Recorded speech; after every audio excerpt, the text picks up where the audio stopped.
Shadowlands. I told you.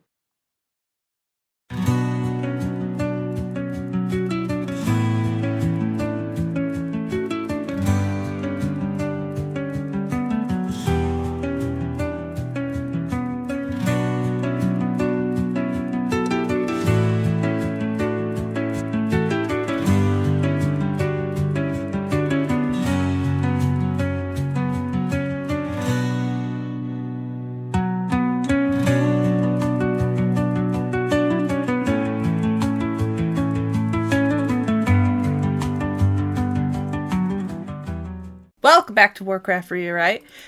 And today I am joined by my amazing co-host Angli. Angli, how's it going today? It's going pretty good. Pretty good. Now today, Angli, this is part 2 of fixing Shadowlands. That's right, guys. We weren't going to leave you hanging for too long. But we were at Comic-Con, so we got distracted. A little bit. Just a little bit, not a lot. But don't worry, guys. We're back to recording.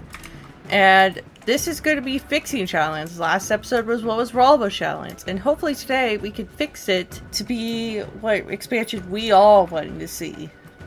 Now again, I must preface, this is our, Angli and I's opinions. This is not to be taken too seriously. We are but humble nerds who breed forth a solution to a massive problem in Blizzard's history. And if you have any fun ideas, put them in the comments down below. Yeah, this is supposed to be like an interaction between everybody. You know, just because we suggest something doesn't make it canon, so if you guys have any ideas, please let us know. Absolutely. Now, I think, where should we start? Well, so in the last video, we hated how Shadowlands was laid out. Now, honestly, how we get to Shadowlands, I'm not too picky on. I actually kind of enjoy how we get there, you know, having to use pieces of Arthas' helmet, how we traverse the maw, kind of opening scene. I enjoyed that. What do you think, Angli? I think we should probably start with those little short videos that they showed in the beginning of Shadowlands. Especially the one with Uther. I think you just want to fix the one with Uther, which is fine. Go for it. Alright.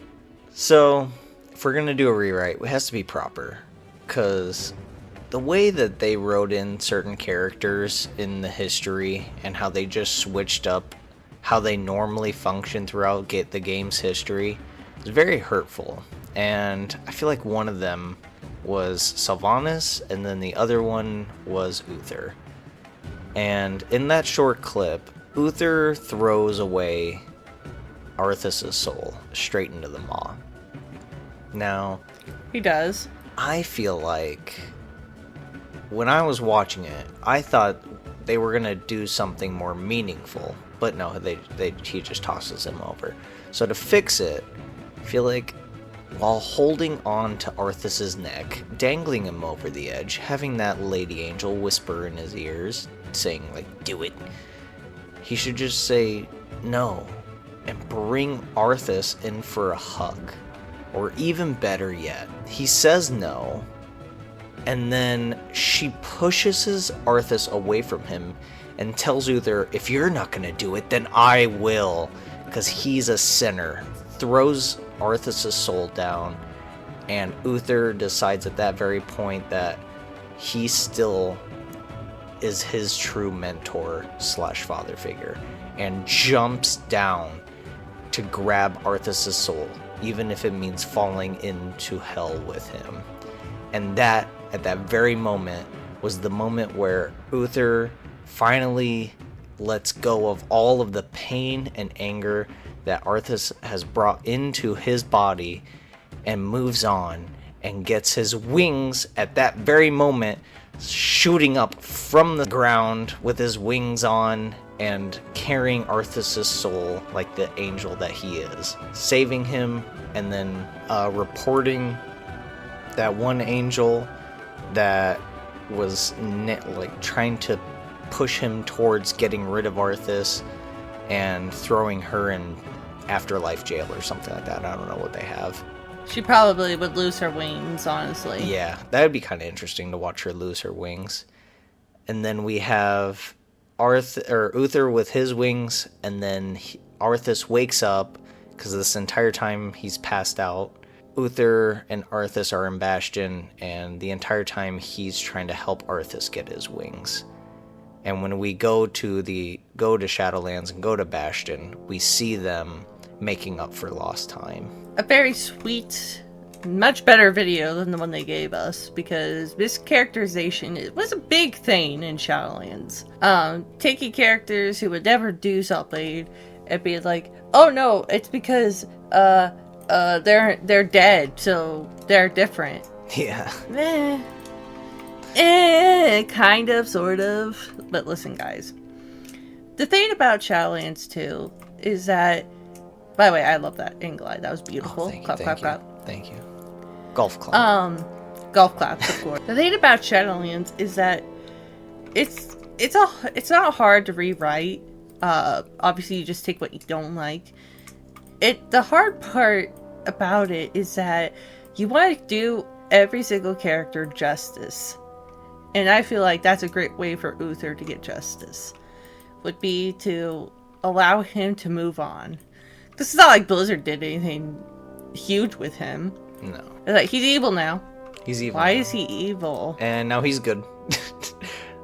And now he changed his mind again. He's good now. He's bad. What? He's What? good. He's bad. He's good. Now, in the rewrite, too, we wanted to clarify that you guys remember Arthas' soul is technically split into two, just like Sylvanas' is. One's in the sword, and the other one is being held captive in the afterlife. Mm-hmm. So the one that Uther would ultimately sacrifice, his soul that was trapped within the sword. Right, Anglai, or am I mistaken? I believe that's right. Okay. Again, Shadowlands lore is very confusing. It is sadly very horrible. It's just bad. So that's why we're rewriting it today. So, we talked about videos. The other videos are very pretty and cool. I wouldn't change much, but one thing I would change much. So I think I'm going to talk about right now. Feel free to cut all this out, Anglai, by the way. I'm just kind of thinking. I'm sorry, Dave. I'm afraid I can't do that.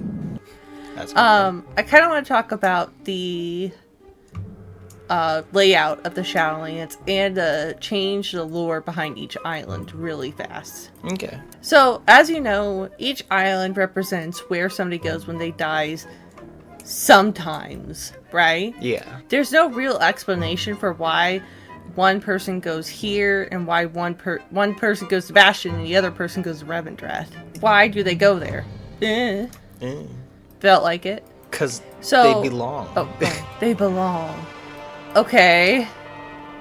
But it just doesn't make any sense. You know it's a bad expansion or a bad story when you can't even get where somebody goes when they die. That's a pretty, common in a story. That's a pretty, known, well, when you die, you go to heaven, you go to hell, you go to Valhalla, there's different versions of heaven in every story, every different version of hell. If you can't even figure out how your characters are supposed to get there, that's bad. Mm-hmm. So what I propose is changing the lore of each island to make it fit why you would go there. And I told Anglai, so I will split it. There's 4 islands. The mall obviously will stay. If you're evil, you go to the mall.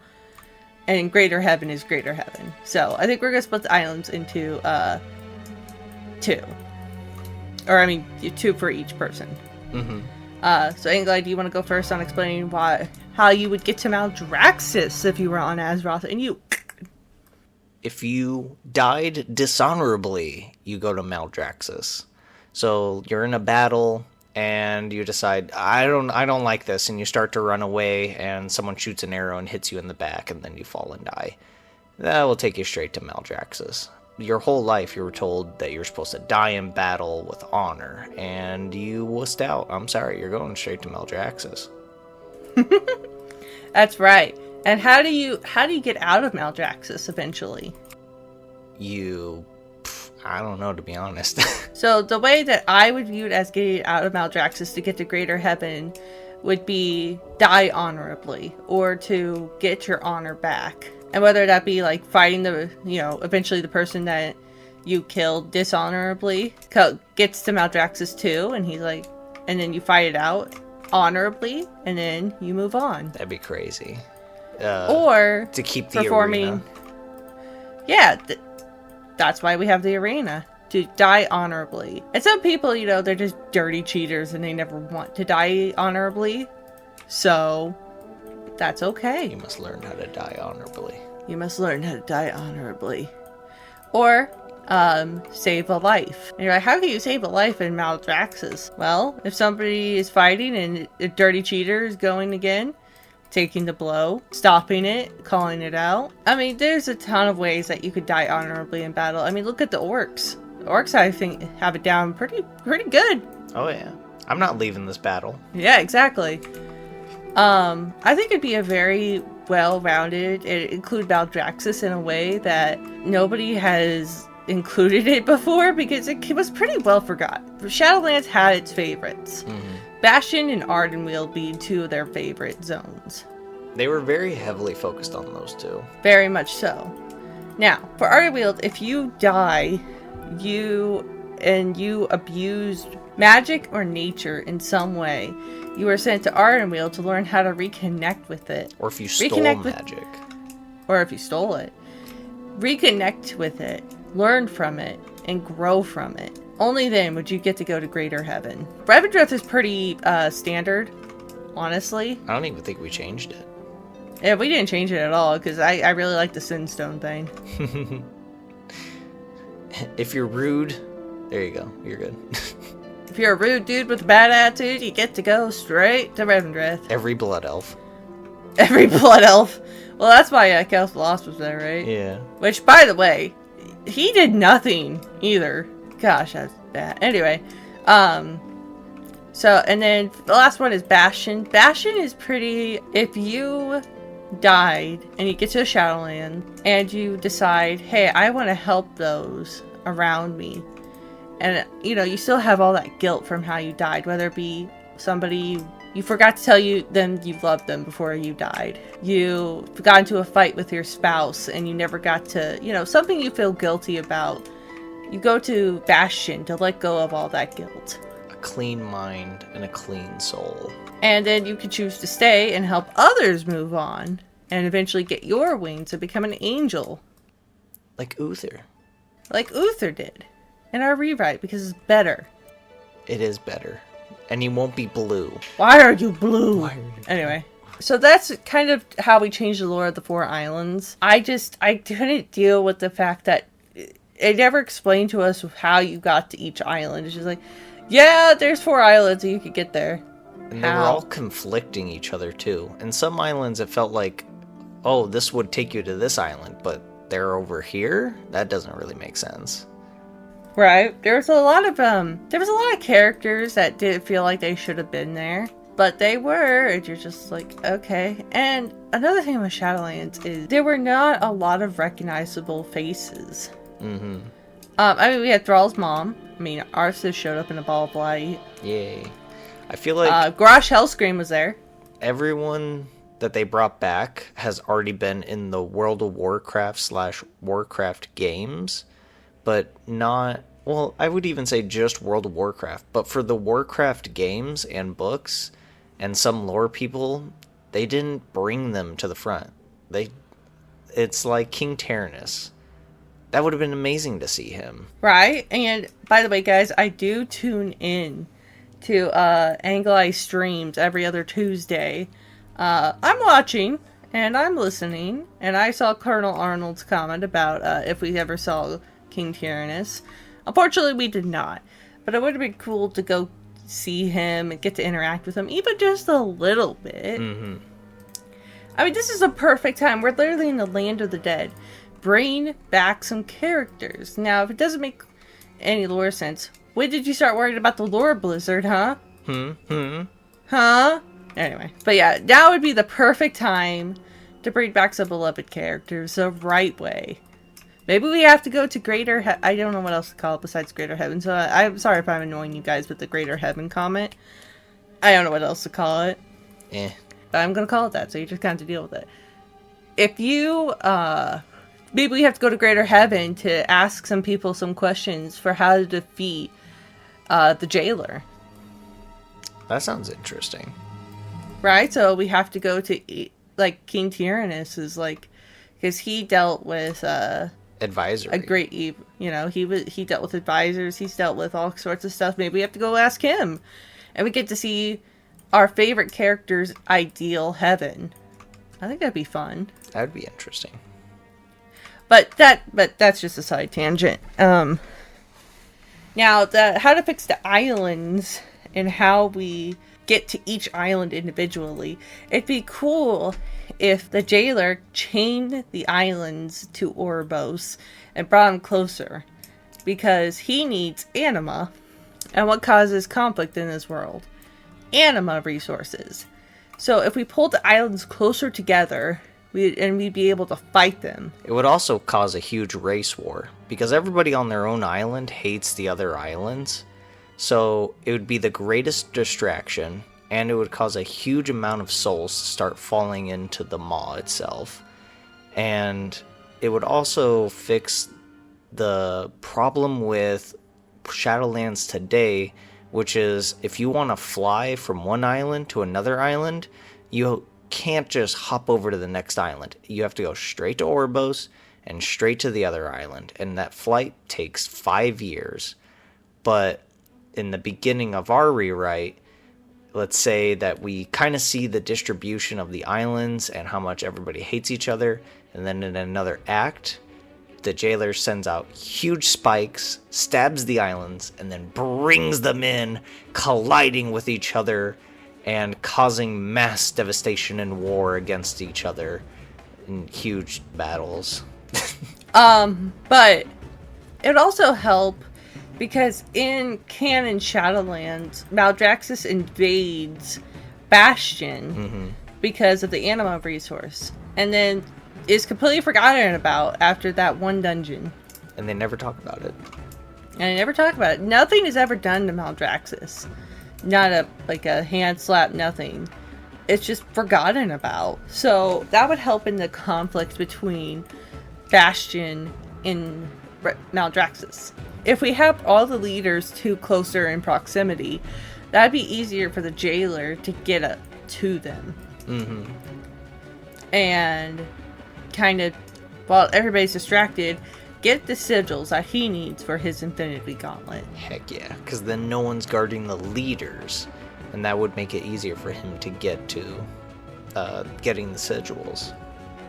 Exactly. Now that we fixed the island problem and the lore of the island, we need to talk about the story itself, the overall story. How do we fix the jailer? The jailer. He was still the old arbiter. Yes. He loses his position, gets thrown in maw, kind of takes over the maw, and does a bunch of weird things that doesn't really make sense in, retrospect, but he still does it, and he needs to find a way to get to Zareth Mortis, the chair of the First Ones. And right. Are we just going to skip a lot because we really wouldn't change anything in between? Well, no, there's a couple things I want to change in between. Okay. I want Thrall and Bane to be more involved. I want more Horde in my story. Yes. Because otherwise, why the heck would we bring these two? If we're just going to ignore them. I have the best one. Go for it. Let's have Karen, Bane's father, be there. And he's the one that goes over, sees him sitting on the ground, and says, "Come on, boy, get up." Well, it could also be a very powerful scene if we include Karen. Yeah. Sorry, years of calling him Karen. It's Karen. I apologize. We just recently learned that. Yeah, I never knew how to pronounce it. But it could be a powerful scene. Bane's feeling disheartened because he got kidnapped so easily. He wants to help, but he's not sure how. And his dad comes, pulls him off his feet or off his butt, and says, "Son, let's do this. Loktar Ogar, for the Earth Mother." For the Earth Mother. And this would also help drive the story between the battle between the islands, because they hate each other. They don't think that they need the other person.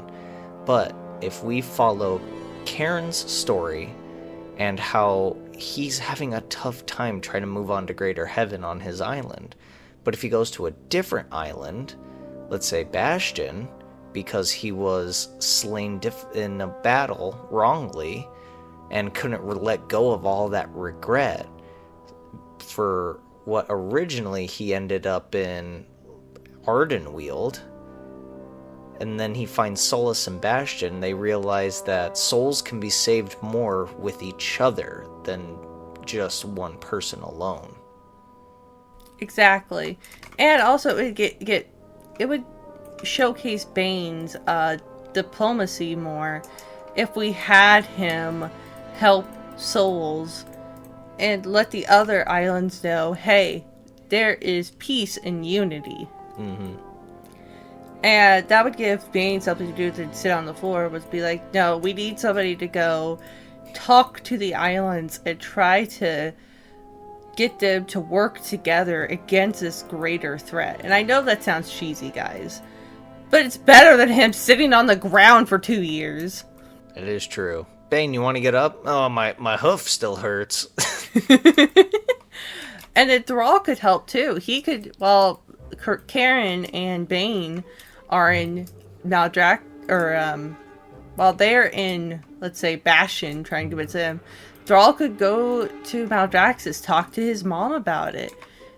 And maybe she's been dead for so long that she's forgotten what it truly means to, forgive. And in our Re-Wright, it would really help with Thrall cheating at his Makara with Garrosh Hellscream and reconnecting himself with the elements. Right. It would be a touching moment, too, to have an actual conversation between mother and son. If only. I mean, it is. In our Re-Wright, it is. They have a meaningful conversation. Maybe he tells her about the cheated Makara, and he says, I don't deserve to move on. And she's like, it's a valuable lesson that you can learn even before death.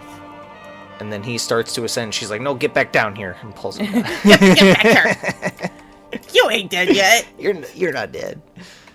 But they do have a meaningful conversation. And he learns that, yes, he cheated, but there is honor in what he did. Because Grosh needed to be put down. But it needed to be honorable. So it involves the Horde more.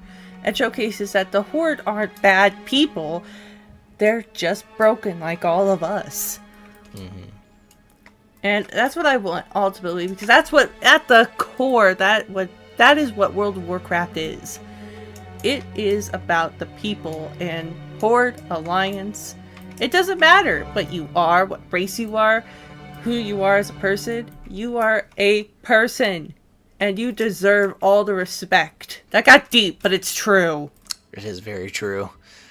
I needed to hear that, thank you. You're welcome. But seriously, evolve the Horde more, Blizzard. I want to see more of him. I may be a Alliance player, but gosh darn it. Well, thank you. I want to see the Horde.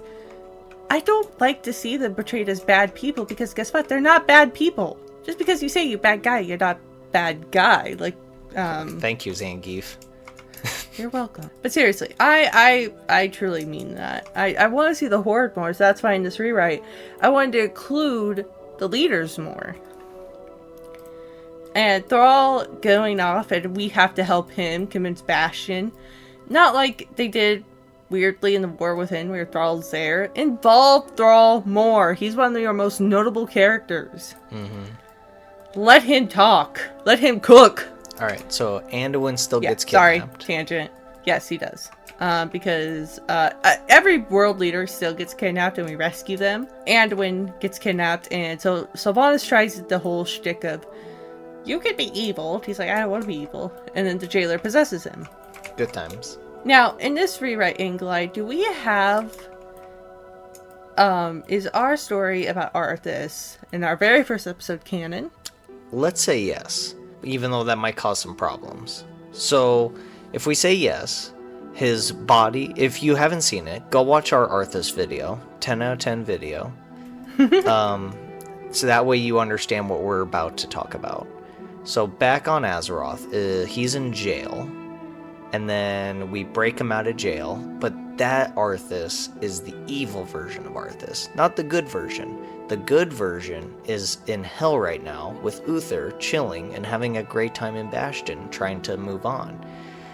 And Arthas is kind of taking Bolfar's place in this Re-Wright, where he guides us through the Shadowlands and is kind of a stubborn censor the entire time.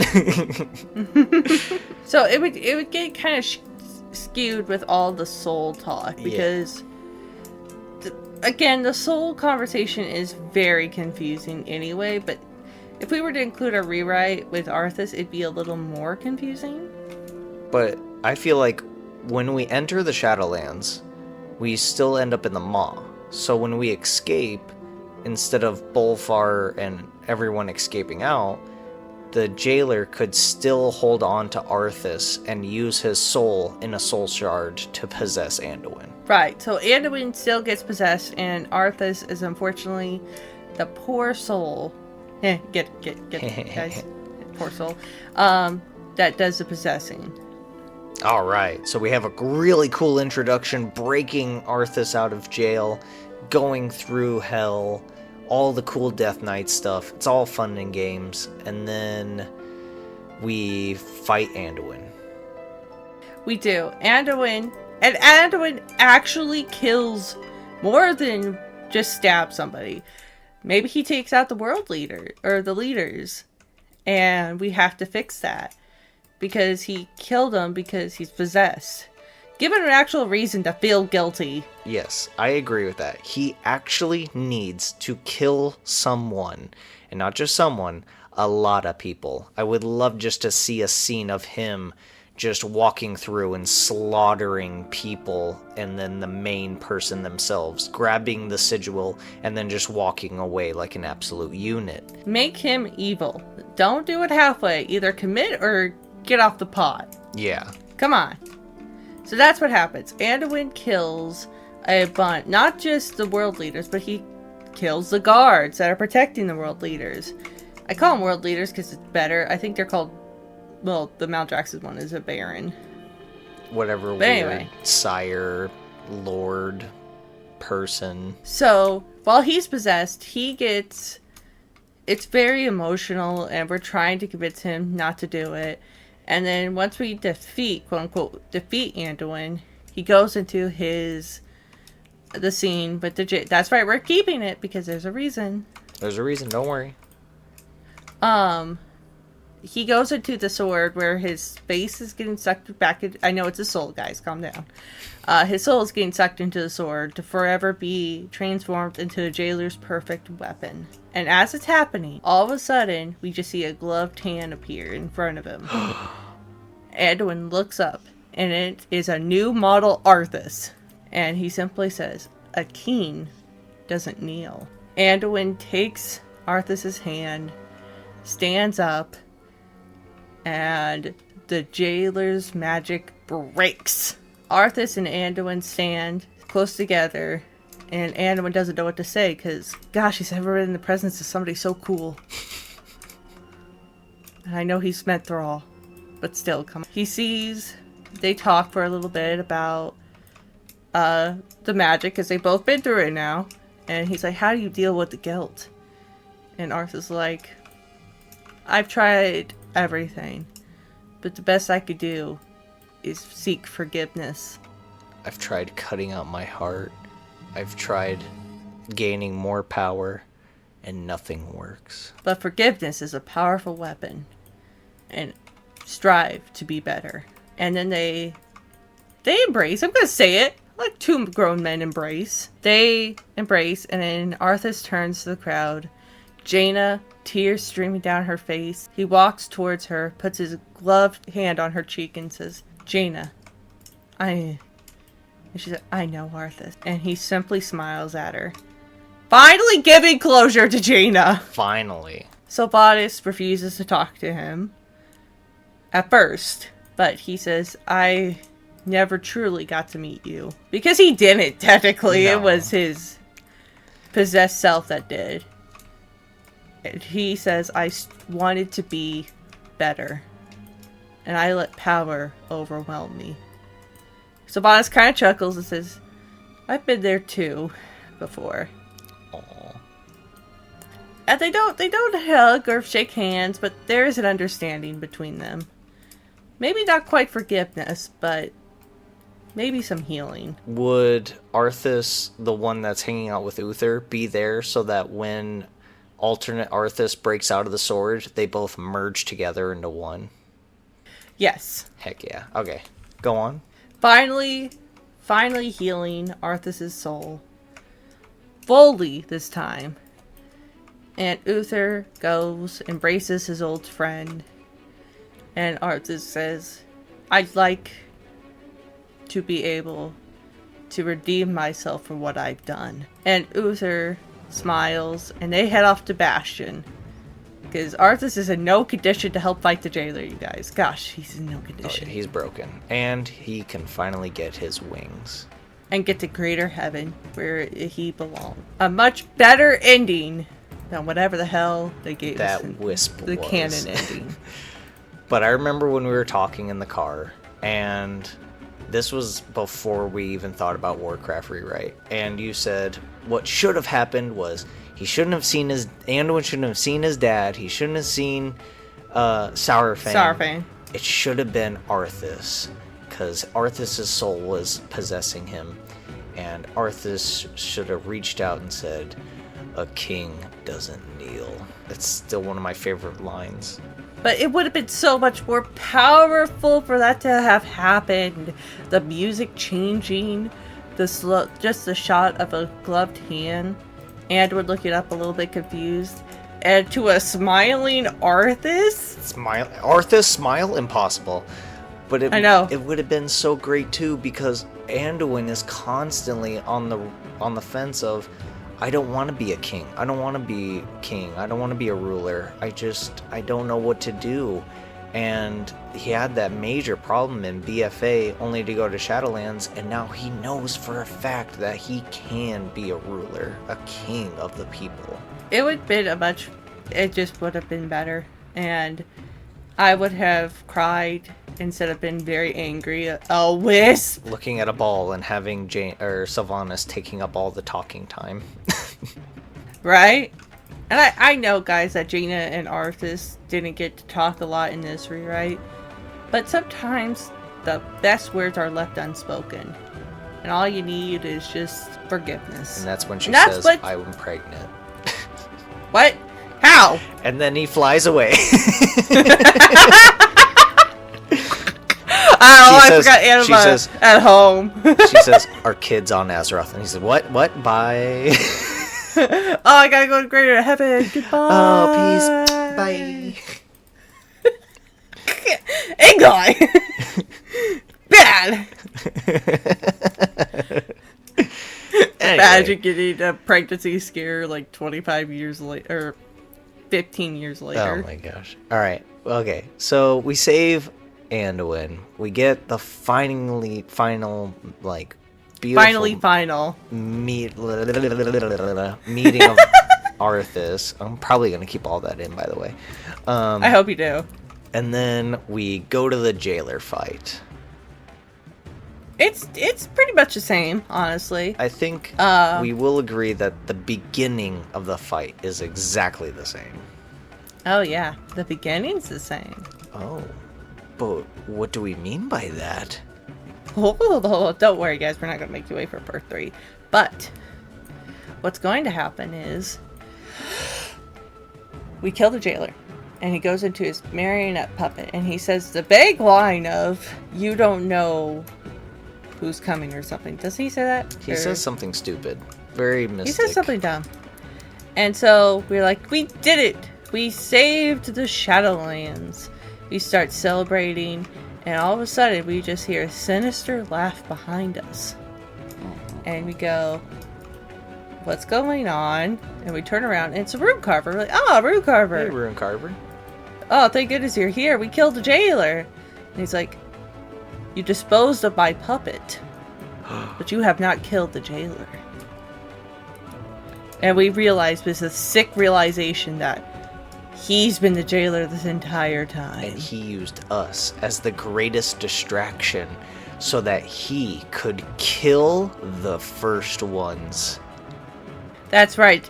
Did you ever wonder why we went to Zereth Mortis and there were no first ones around? The technology that they have been cultivating wasn't working. It's because he's been behind the scenes this entire time. See, everything hasn't been behind Zoval's plans. It's been behind the jailer's real plans, which was the rune carver the entire time.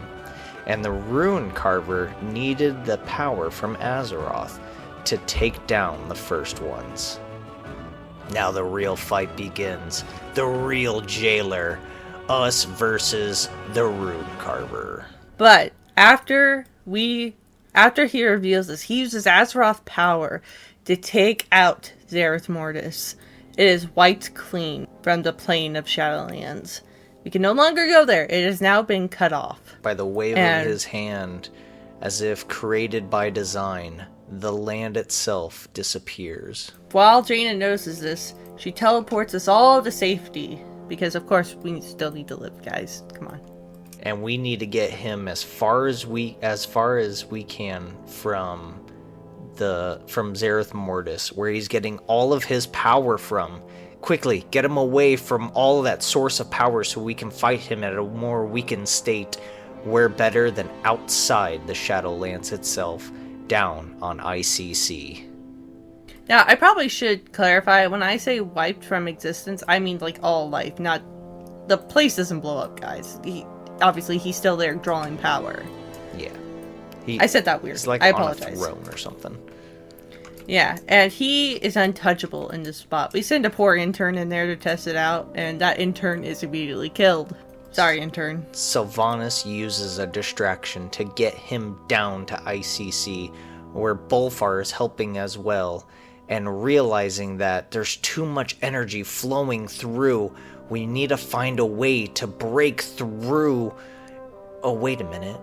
Bolfar looks down at the newly crafted crown that was given to us to help fight the jailer, and decides it's the last time he'll ever have to put it on. Hopefully. It doesn't look like a Burger King crown either. We fix the Burger King crown and make it another Helm of Damnation, because we hate the way that that thing looks, and plus it was a lot cooler if you could control people. So he decides to put on the new amplified helmet, gracefully crafted by the rune carver, not knowing it was the very key to his very destruction. And all of a sudden, off in the distance, in Northrend, you see Argent Dawn Knights fighting the Scourge, and all of a sudden, the Scourge just stop, turn around, look straight to ICC and run straight to it. What is going on with all this random Scourge in all of Northrend coming straight to Icecrown and slamming their bodies against the temple itself, shifting the beam of energy instead of going straight up into the sky, into the Shadowlands, straight into Zereth Mortis. It is starting to tilt to the tower being broken down by the Scourge, and the beam of light now shooting straight off into a loon, the very moon orbiting Azeroth. With Tyrande Whisperwind down there, empowered by a loon takes over and bursts out of her body, setting her free, and grabbing on to the rune carver, using the energy to shoot themselves over to the moon, forever entrapping... I don't know what word to use. Forever locking him into an alternate dimension on the moon itself, keeping him far away from all of humanity and beyond. That's right, Anglai. Finally ridding ourselves of the jailer. Now, unfortunately, we do have a problem, though. Oh, yeah? We celebrate, finally locking away the jailer for good. But we look down, and Bolvar is weakened. Years of being tormented by Ner'zhul, he cannot handle it any longer. His mind is breaking. We try to help him, but we are smacked away with Ner'zhul's wicked voice coming through him. "This one is mine," he says, cackling madly. So, we're at a loss. What do? We have to get the helmet off, but Anglai. There must always be a Lich King. There must always be a Lich King.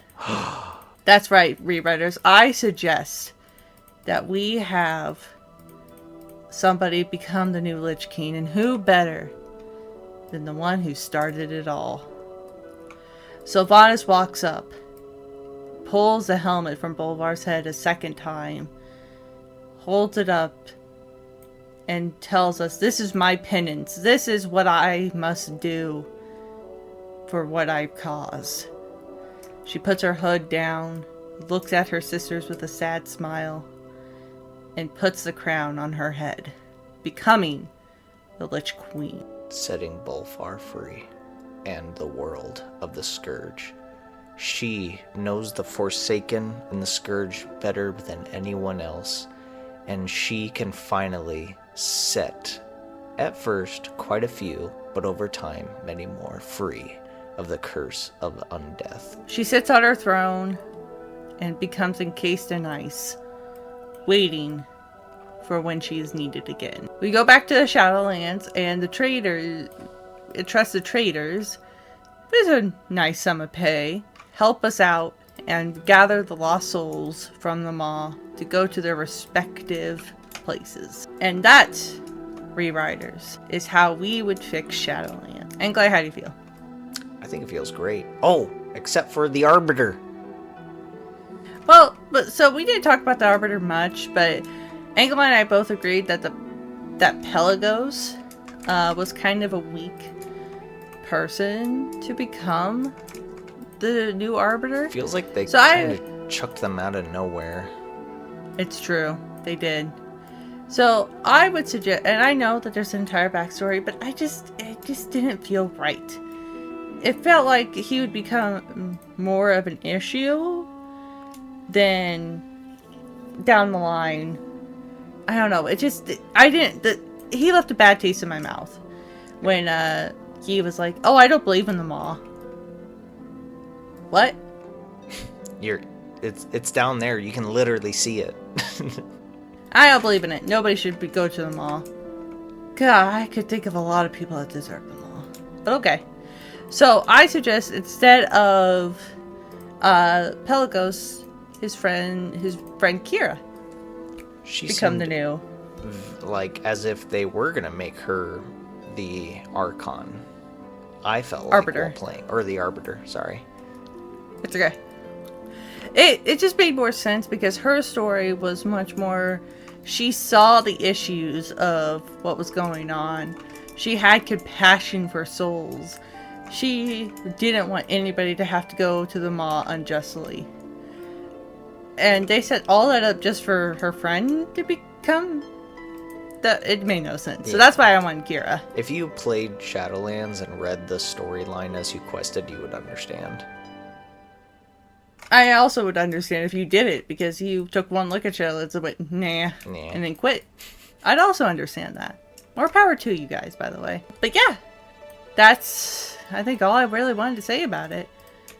Yeah. I mean, obviously there'd be so much more, but we just don't simply have the time to fix everything. But I think that we fixed some major holes in this story. And a lot of the parts that people did not like about it, I feel like we fixed. Hopefully you guys liked it too. Agreed. And if you liked it, please give us a thumbs up, subscribe. Tell us how you would fix Shadowlands down in the comments below. And remember to like, subscribe, and click on that bell for when Anglai and I post again. Any final thoughts, Anglai? remember, if you want to, the Discord is up and we can have chats over there. You can send ideas over there. We can theory craft. You can watch when I go live and try to do the Average Joe challenge without dying, because it's really hard whenever I'm trying to talk to chat. And I'm bribing chat to try to kill him. I did see that, by the way. Darn it. Colonel Arnold did not help at all. Anyway, thank you guys so much for watching. And tune in for next week, where I'm not sure what the next episode is going to be, but I'm sure it'll be great. I'm sure it'll be That's good. right, guys. I've been Dry, and that's Angle Eye, and we'll talk to you next time. Bye.